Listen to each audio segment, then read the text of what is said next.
मुझसे विवाह करोगी?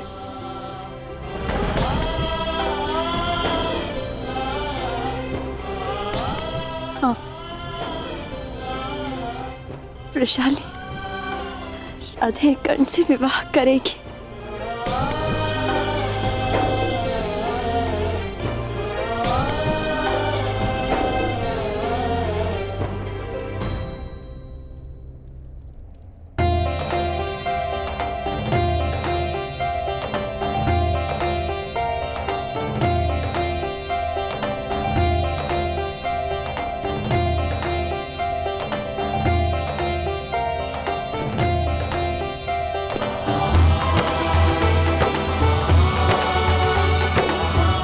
चले। सारथी, प्रस्थान करो।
क्या हुआ? कोई बुरा स्वप्न देखा? हाँ कर्ण, बहुत ही भयानक स्वप्न था। मैंने देखा कि तुम विवाह की पोशाक में किसी स्त्री के साथ रथ पर सवार हो और मैं सारथी बनकर रथ की भाग में संभाले हूँ। ऐसे स्वप्न कैसे आ सकते हैं मुझे को? तुम स्वप्न में भी किसी और स्त्री के साथ कैसे विवाह कर सकते हो? स्वप्न तुम्हारा और आरोप मुझ पर। छेड़ो मत मुझे कर्ण। मैं बहुत भयभीत हूँ। मैंने सुना है कि स्वप्न भविष्य का संकेत होते हैं। मुझे ऐसा स्वप्न क्यों आया? कहीं यही मेरा भविष्य तो नहीं? शांत हो जाओ वृषाली, शांत हो जाओ। अच्छा बताओ कि तुम्हारे स्वप्न में तुमने उस स्त्री का मुख देखा?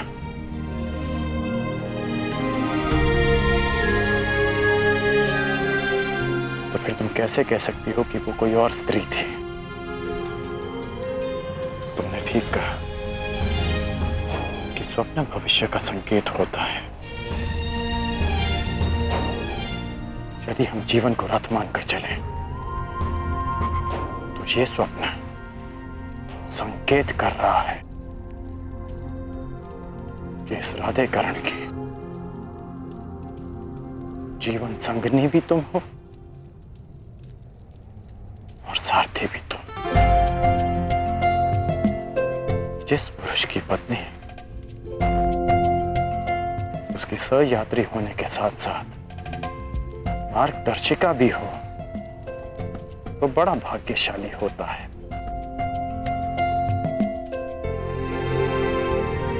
मैं बहुत भाग्यशाली हूं वृषाली।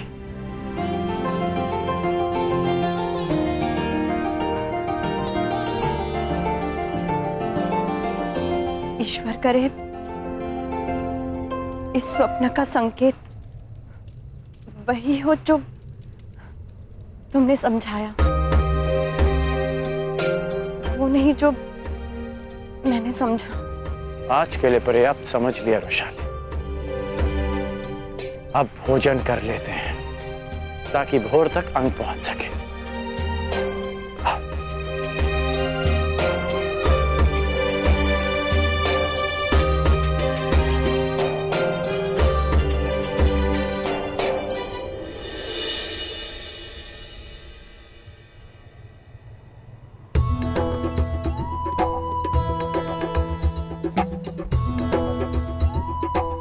अंगराज कर्ण की, अंगराज कर्ण की,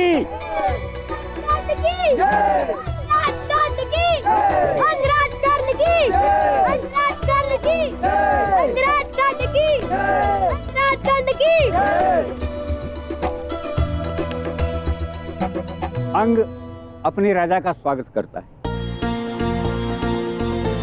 आप अति शीघ्र लौट आए अंगराज। हाँ, क्योंकि आप सबको शुभ सूचना देनी थी। मैंने विवाह करने का निश्चय कर लिया।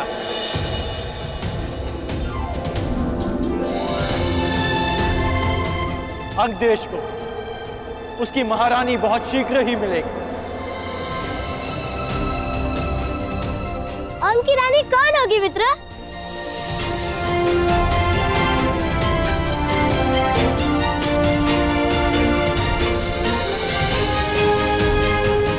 वो शीघ्र ही यहां आएंगी मित्र, स्वयं देख लेना। तो आपने अंग को महारानी देने का कौन सा दिवस निश्चित किया?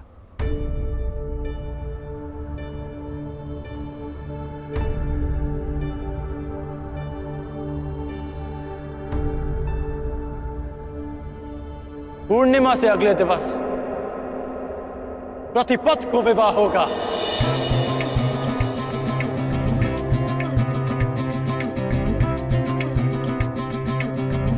मेरे जीवन का सबसे सुंदर दिन प्रारंभ होगा।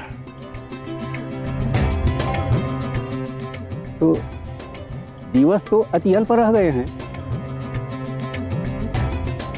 मित्रों, चलो अपने राजा के विवाह की तैयारियां शुरू की जाएं। चलो चलो चलो।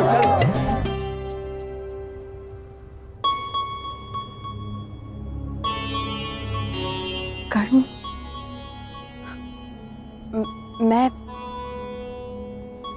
मैं सोच रही थी कि बिना माता पिता के विवाह, तुम समझ रहे हो ना मैं क्या कह रही हूँ?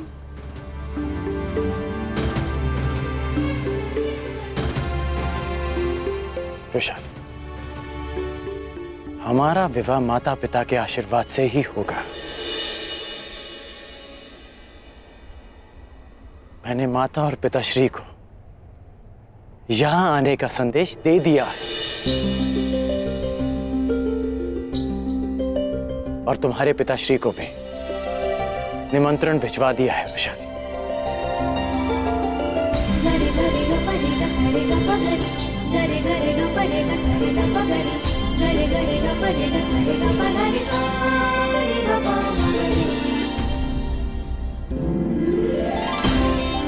कन्या की आंखों में अश्रु विदाई के समय आने चाहिए, उससे पूर्व नहीं।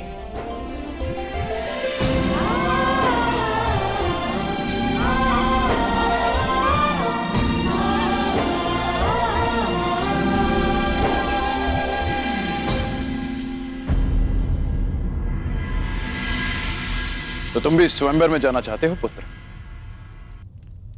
हाँ पिताश्री।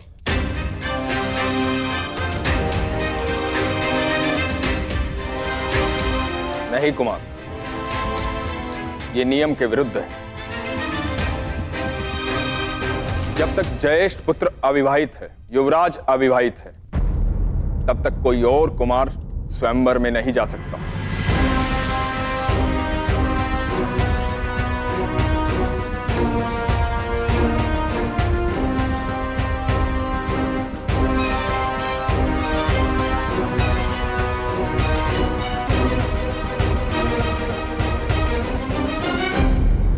अविवाहित है, तब तक कोई और कुमार स्वयंवर में नहीं जा सकता। विदुर महोदय, ये कौन सा नियम है कि एक पुत्र अपने पिता से मन की बात भी ना कह सके। और रही बात राजनियम की, तो सम्राट राजनियम बनाते हैं, वो स्वयं उसके अधीन नहीं होते। उनकी कही हर बात अघोषित नियम है। और कारण विवाद क्यों करना है दुर्योधन ना? बात यदि युवराज की है तो उन्हीं से पूछ लेते हैं। क्यों युवराज युधिष्ठिर? जहां तक मैं समझता हूं, आप अपने अनुज का यह निवेदन अस्वीकार नहीं करेंगे।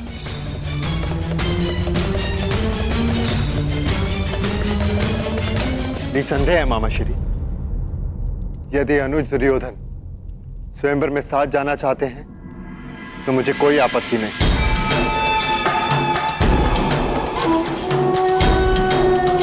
उन्हें अपने साथ ले जाकर मुझे प्रसन्नता होगी।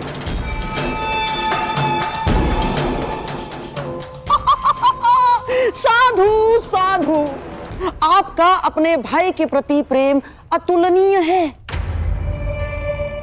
लीजिए महामंत्री विदुर, हो गया विवाद का निवारण।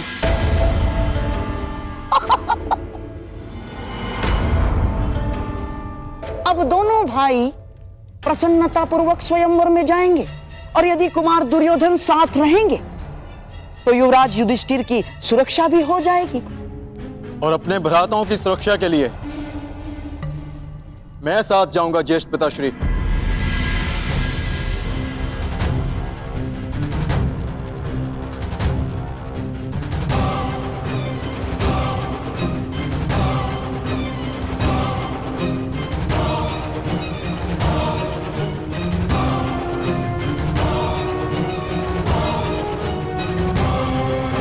सुरक्षा के लिए मैं साथ जाऊंगा ज्येष्ठ पिताश्री।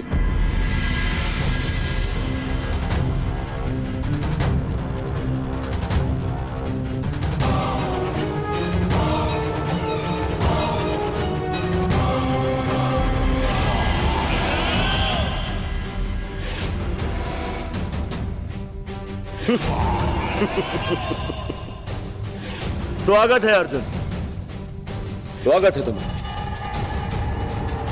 मेरा एक मित्र भी तुमसे मिलने के लिए ललायत।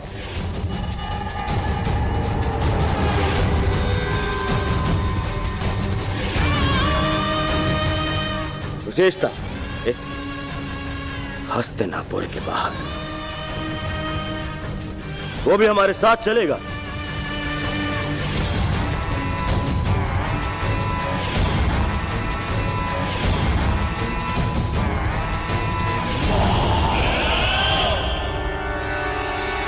विदुर, कलिंग नरेश को संदेश भेज दिया जाए कि हस्तिनापुर के कुमार स्वयंवर में पधार रहे हैं।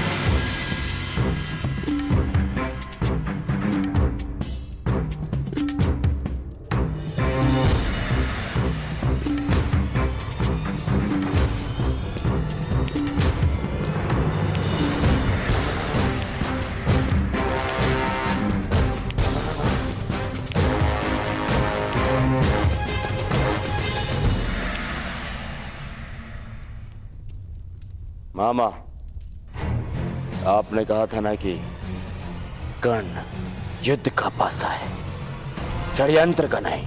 हाँ। तो अब इस पासे को अंग से बुलाने का समय आ गया है।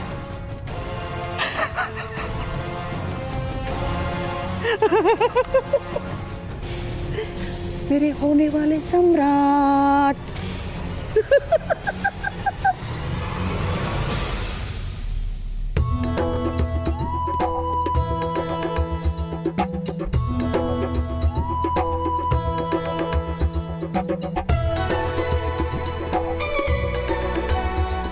देख रहे हो कर, कितने सुंदर फूल है ना।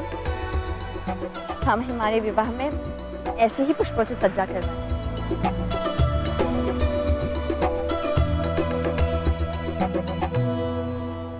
क्या सोच रहे हो? सोच रहा हूं कि माता और पिताश्री शीघ्र ही आते होंगे। मेरे पिताश्री आएंगे या नहीं ज्ञात नहीं।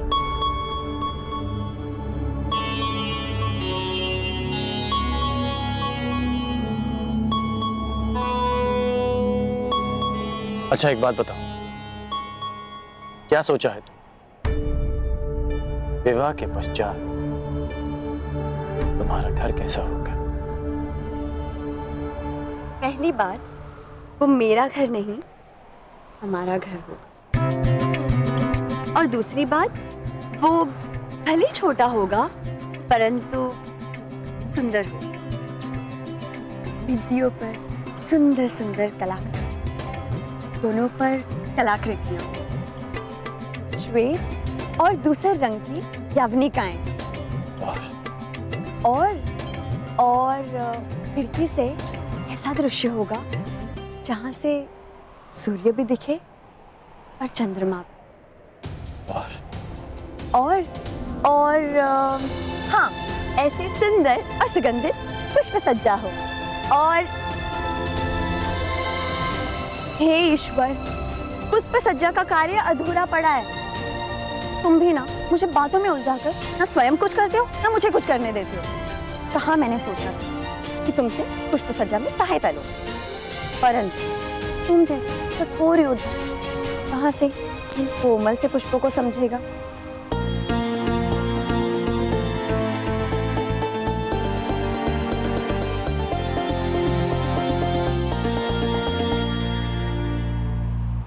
तुम्हारे साथ रह रहकर समझ गया।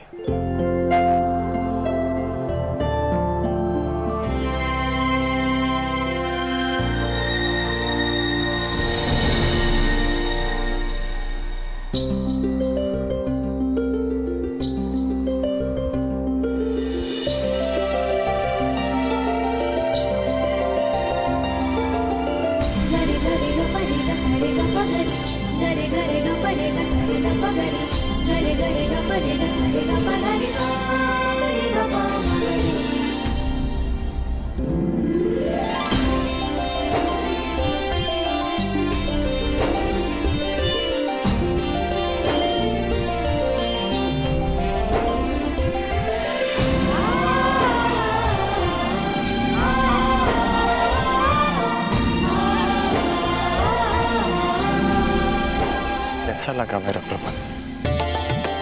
अद्भुत, अति सुंदर।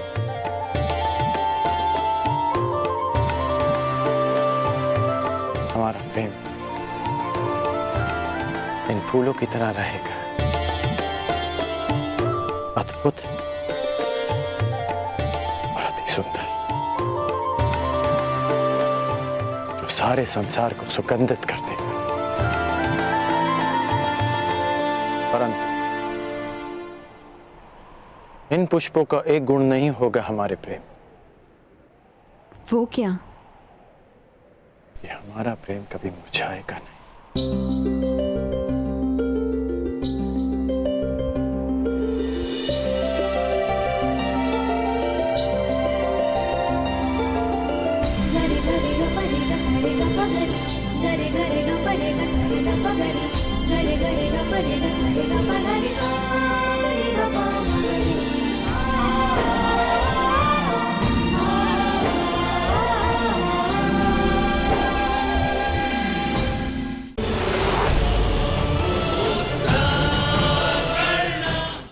हमारा प्रेम इन फूलों की तरह रहेगा, अद्भुत और अति सुंदर, परंतु इन पुष्पों का एक गुण नहीं होगा हमारे प्रेम। वो क्या? ये हमारा प्रेम कभी मुरझाएगा नहीं।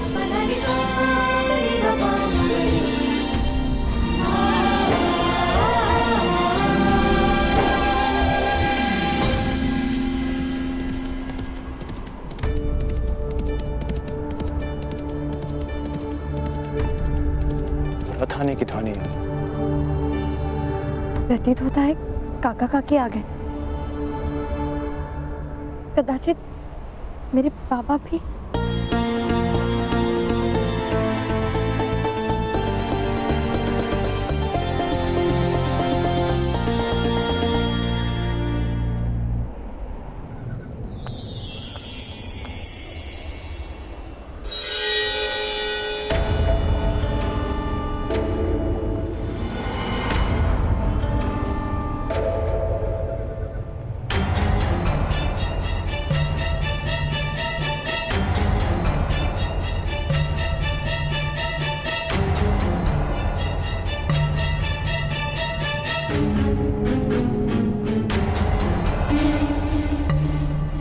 प्रणाम कुमार।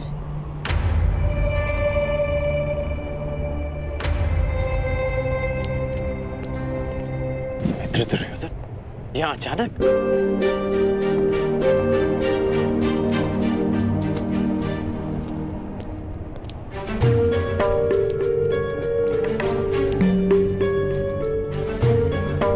क्यों? मित्र के अचानक आने पर प्रतिबंध है? नहीं, आपका स्वागत है।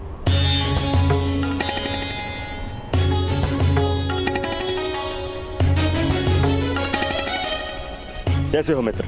आश्चर्यचकित हूं। आने का संदेश तो दिया होता मित्र, कम से कम स्वागत का प्रबंध तो कर लेता। स्वागत के समय नहीं है मित्र, हमें अभी और इसी समय कलिंग की ओर प्रस्थान करना है। चलो। अचानक कलिंग?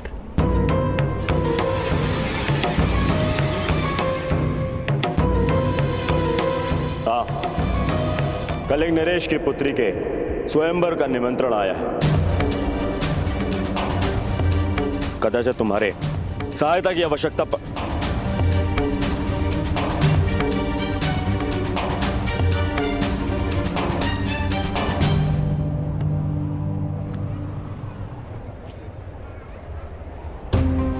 अब इसे क्या हुआ है? वो वृषाली और मेरा विवाह होने वाला है। तुम्हें भी निमंत्रण भिजवाया है मित्र। विवाह? कब है विवाह? पूर्णिमा के अगले दिन। तो मुझे लगा था कि अगर तुम मेरे साथ में चलोगे तो उचित होगा, परंतु तुम्हारा विवाह भी है।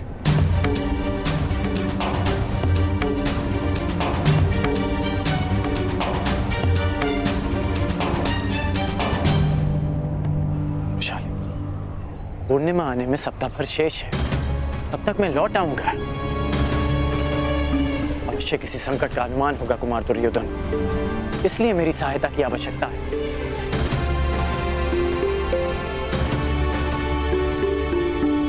समझने का प्रयास करो वृषाली, मैं कुमार दुर्योधन का ऋणी हूं। उन्होंने मेरा लक्ष्य प्राप्त करने में मेरी बहुत सहायता की और आज उन्हें सहायता की आवश्यकता है। मैं उन्हें निराश नहीं कर सकता। मित्र की सहायता कर्ण का परम धर्म है।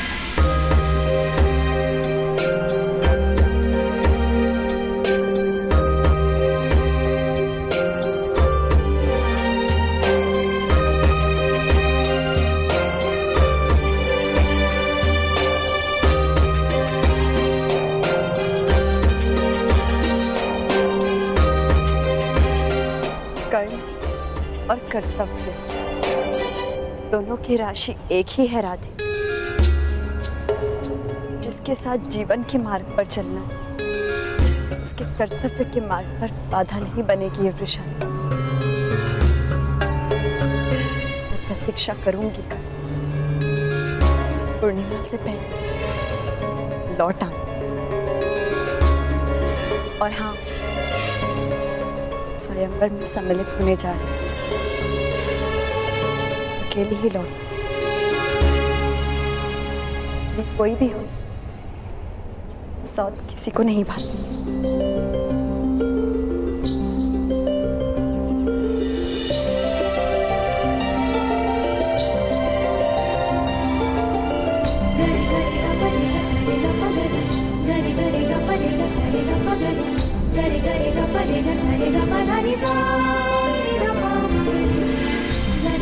कर्ण और कर्तव्य की राशि एक,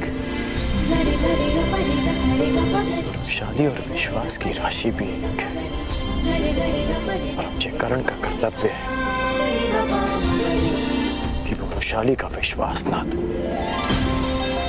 जब कर्ण धनुष तो वृषाली उसकी प्रतिज्ञा, ये साथ कभी नहीं छूटेगा। जानती हूँ कर्ण, तुम जाओ, परंतु शीघ्र ही लौटना।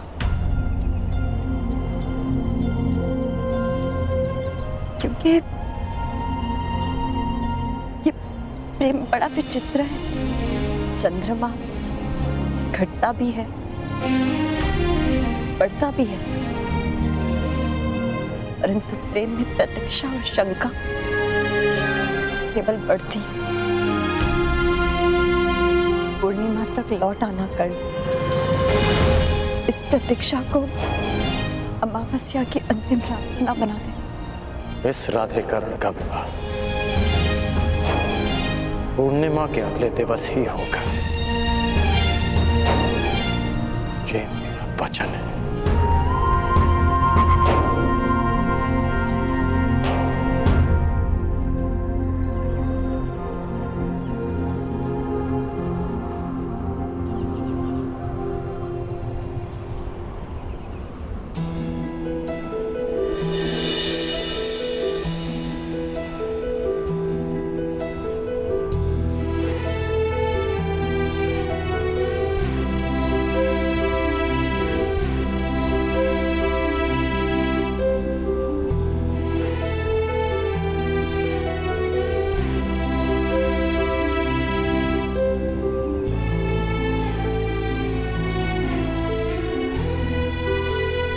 ईश्वर करे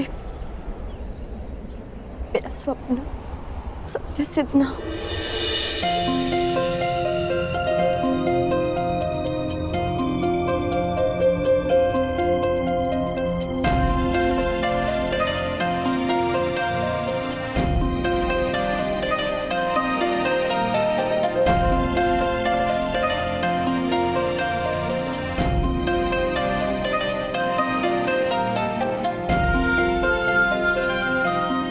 हे प्रभु, मेरा सपना सत्य सिद्ध हो। सुप्रिया,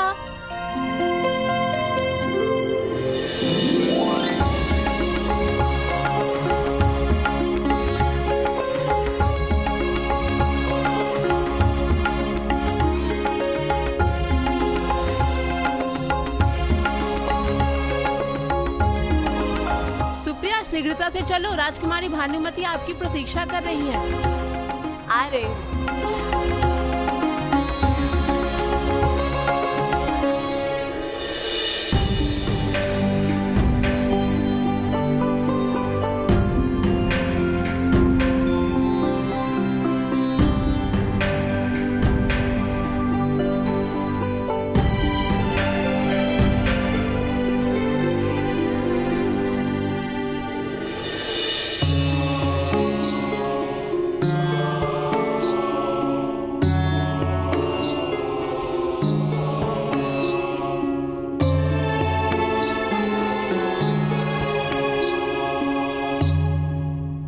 रहने दो, तुमसे नहीं होगा। सुप्रिया के अतिरिक्त कोई भी हमारी रूप सज्जा ठीक से नहीं कर सकता। कहाँ है सुप्रिया?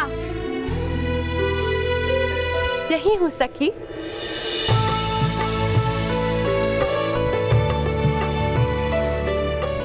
सुप्रिया, कहाँ थी तुम सुप्रिया? थोड़ी सांस तो लेने दिया करो। कभी कभी मैं सोचती हूँ कि तुम्हारे विवाह के पश्चात मेरे बिना क्या होगा तुम्हारा।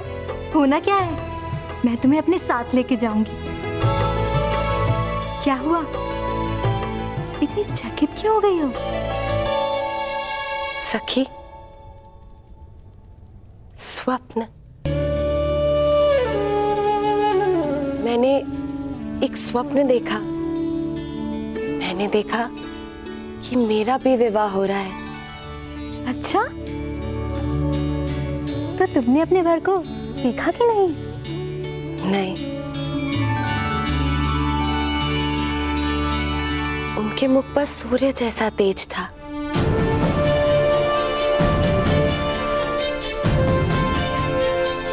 मैं स्वप्न में भी उनके समक्ष अपनी आंखें खोल ही नहीं पाई।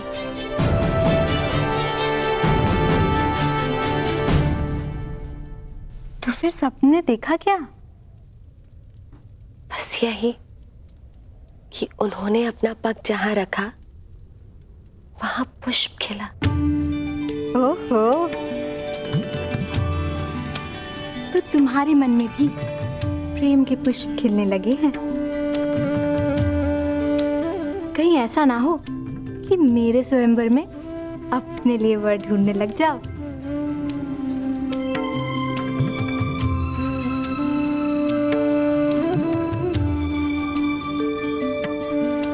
और भानुमति नाम का ये पुष्प कहीं बिना खिले ना रह जाए। अरे हंस क्या रही हो? सोचो, स्वयंवर में अगर तुम्हारा सपना साकार हो गया तो? कहीं तुम्हें वर भा गया तो? तो क्या, मैं तुमसे तुम्हारी वरमाला छीनकर उस सूर्य के गले में डाल दूंगी।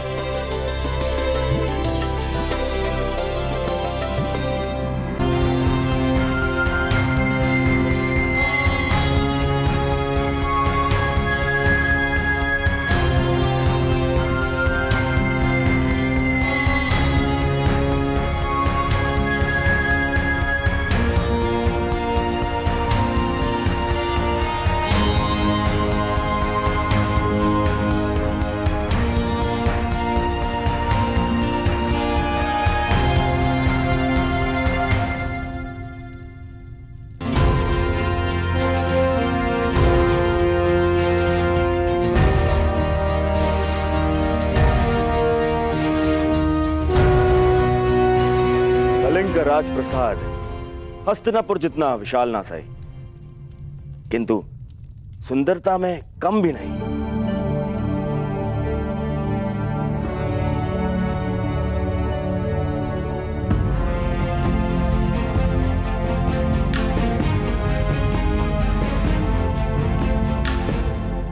अनुज दुर्योधन,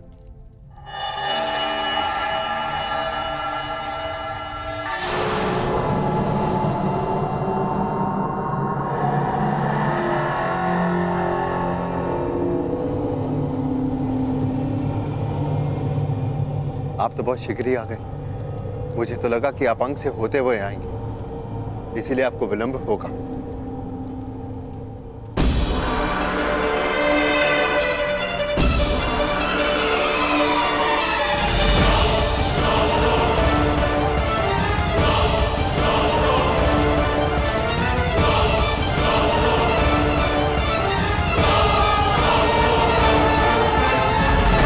आपने दिखाई है युवराज।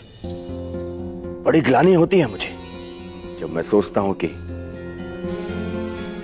इस महान भारत युग को युधिष्ठिर जैसा युवराज मिला।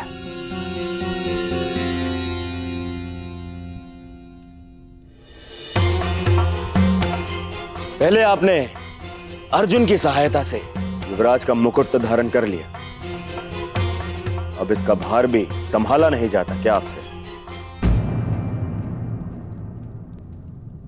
कि आज भी अर्जुन को ले आए हैं अपनी सहायता के लिए?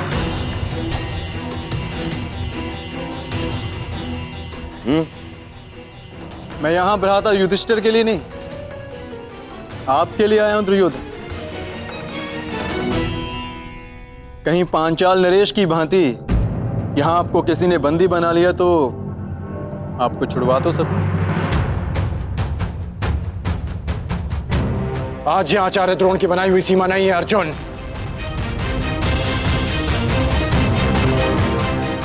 आज दुर्योधन के साथ कर्ण भी प्रस्तुत है, जो उनकी हर शत्रु से रक्षा करने में समर्थ है, चाहे वो कोई राजा हो या किसी युवराज का सहायक।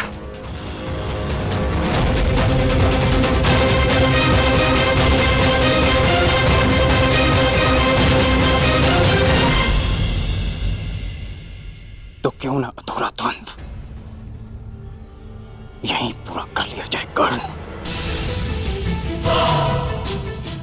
ना ये रंगभूमि है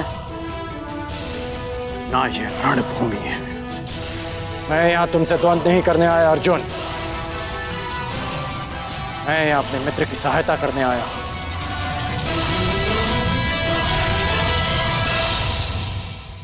मैं वचन देता हूं कि पहला बाण मैं नहीं चलाऊंगा, परंतु यदि किसी और ने आक्रमण किया तो उस युद्ध को अंत करने का अंतिम बाण मेरा होगा।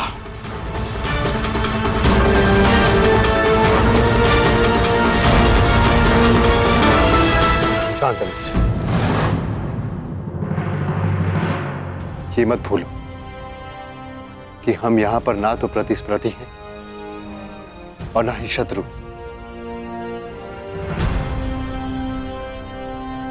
दुर्योधन भी हमारा ही भ्राता है। हम यहां पर हस्तिनापुर से स्वयंवर में भाग लेने आए।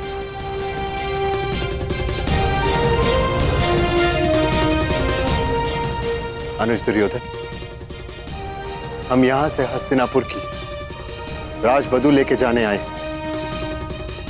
इसीलिए इससे कोई अंतर नहीं पड़ता कि वरन आपका हो या मेरा।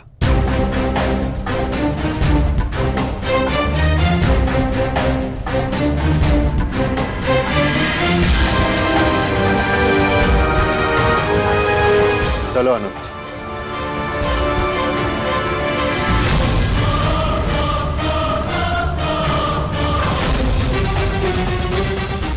चलो।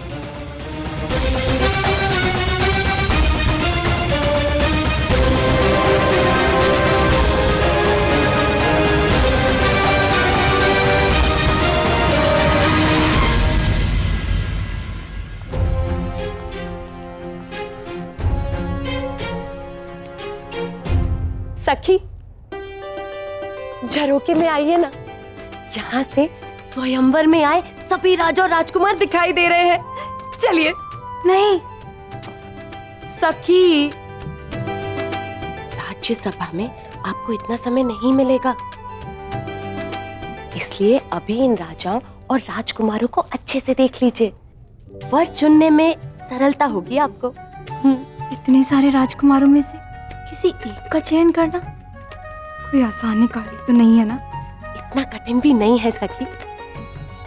एक काम करती हूँ, मैं देख के आती हूँ और फिर आपको बताती हूँ कि किससे विवाह करना चाहिए। हाँ? चलो कर्ण, हम वहां बैठेंगे। क्षमा करना मित्र, मैं यहां अवश्य तुम्हारे साथ आया, परंतु मैं स्वयंवर में भाग नहीं ले सकता। ये स्थान तुम्हारे लिए है। तो तुम क्या करोगे? मेरा कार्य तुम्हारी रक्षा करना है। मैं इस महल का निरीक्षण कर आता हूं।